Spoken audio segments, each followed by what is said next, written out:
তোমরা সবাই কেমন আছো? আশা করি সবাই ভালো আছো। অনেক টাইমে বাংলাদেশ থেকে ফোন করে, সেই টাইমে আমি গিয়া হওয়া বানাই। জিজ্ঞাসা করে আপু তুমি কী করো?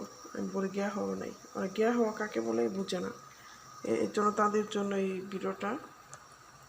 অনেকেই গিয়া হওয়া বুঝে, অনেকেই বুঝে না। এই যে দেখো আমি পানি প্রথমে বলক আনাইছি, তারপর এখন দিব গিয়া হওয়া।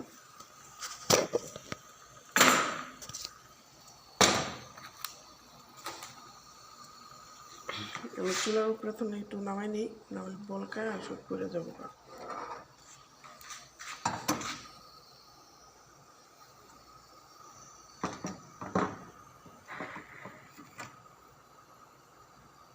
এই যে এটা গিয়া হওয়া।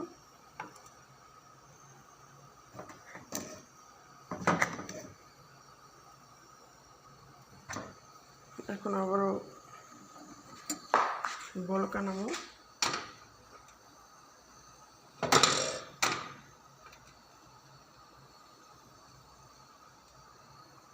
এই যে আমার গিয়া হওয়া হয়ে গেছে।